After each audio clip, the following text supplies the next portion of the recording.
Surely goodness and mercy will follow me all the days of my life.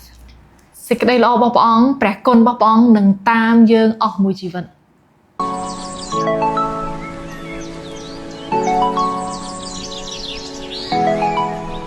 Hi, I'm Cindy. សួស្តីខ្ញុំពិសី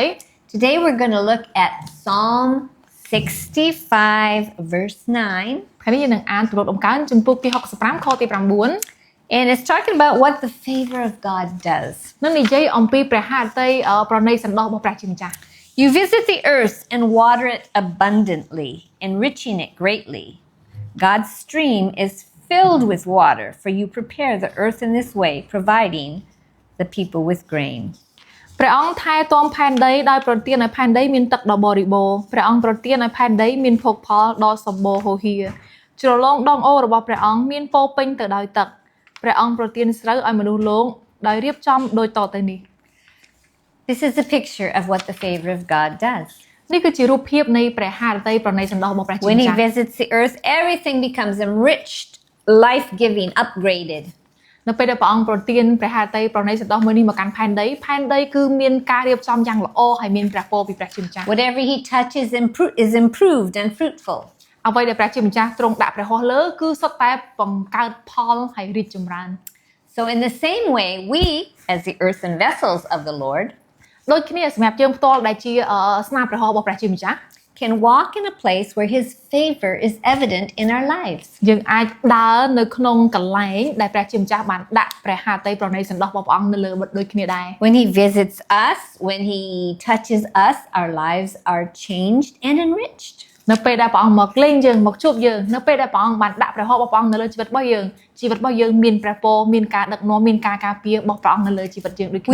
We become like fruit-bearing trees that are planted by channels of water. យើងដូចជាដើមឈើមួយដែលត្រូវបានដាក់ដាំជាប់នឹងប្រភពទឹករបស់ព្រះជាម្ចាស់ហើយបង្កើតផលផ្លែ Which he has promised, by the way, that will flow from inside of us. ហើយព្រះអង្គសន្យានឹងយើងថាព្រះអង្គនឹងឲ្យសេចក្តីល្អទាំងអស់នោះហូរចេញពីខាងក្នុងតាមរយៈយើងមកខាងក្រៅ Surely goodness and mercy will follow me all the days of my life. ហើយសេចក្តីល្អរបស់ព្រះអង្គព្រះគុណរបស់ព្រះអង្គនៅតាមជាប់ក្នុងជីវិតរបស់ខ្ញុំរាល់ថ្ងៃ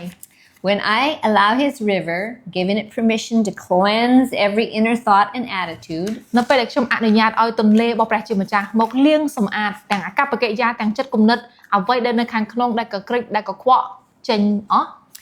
I allow that river to flow. It brings a fresh sweetness to my life. ហើយខ្ញុំអនុញ្ញាតឲ្យទឹកទន្លេដែលផ្ដល់ជីវិតដែលមកពីព្រះជាម្ចាស់ហូរចេញតាមរយៈខ្ញុំទៅកាន់អ្នកដទៃ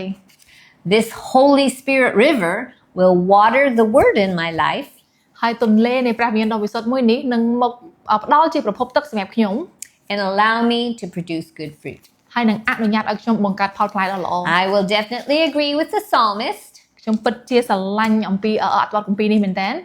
Because here in verse 4 he says, "How blessed is the one who you choose and bring near to you." ហើយជាពិសេសនៅខ4បានចែងយ៉ាងច្បាស់ថាពិតជាមានព្រះពរខ្លាំងមែនទែនសម្រាប់ម្នាក់ដែលព្រះជាម្ចាស់បានជ្រើសរើសហើយដាក់នៅក្បែរព្រះអង្គផ្ទាល់ There's no better place to be than in his favor. អត់មានកន្លែងណាដែលល្អជាងកន្លែងដែលនៅក្នុងព្រះពរហើយនឹងព្រះហឫទ័យប្រណីសន្តោសរបស់ទ្រង់ទេ Let's pray. តោះជាអធិដ្ឋាន Oh Lord, let your presence fill this earthen vessel to overflowing. បងហើយកូនអធិដ្ឋានសូមឲ្យទន្លេមួយនេះដែលផ្ដល់ជីវិតមួយនេះហូរចេញតាមរយៈកូន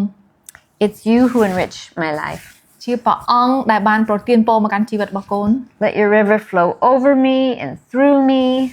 ហើយសូមឲ្យទឹកទន្លេរបស់ព្រះអង្គបានហូរនៅលើកូនហើយតាមរយៈកូន Sweeten me with your life-giving water. សូមបំពេញកូនជាមួយនឹងទឹកដែលផ្ដល់ជីវិត Water your word in me and let it bring forth good fruit. សូមឲ្យពាក្យរបស់ព្រះអង្គត្រូវបានស្រោចស្រពនៅក្នុងជីវិតរបស់កូនហើយនិយាយចេញទៅប្រកបដោយផលផ្លែ Thank you that you draw me near to you. អរព្រះគុណព្រះអង្គដែលព្រះអង្គបានឲ្យកូននៅជិតស្និទ្ធជាមួយនឹងព្រះអង្គ And I submit myself to your visitation, Lord. ហើយកូនសូមចោះចូលហើយសូមទទួលយកការអញ្ជើញរបស់ព្រះជាម្ចាស់នៅក្នុងជីវិតរបស់កូនមួយនេះ Amen. Amen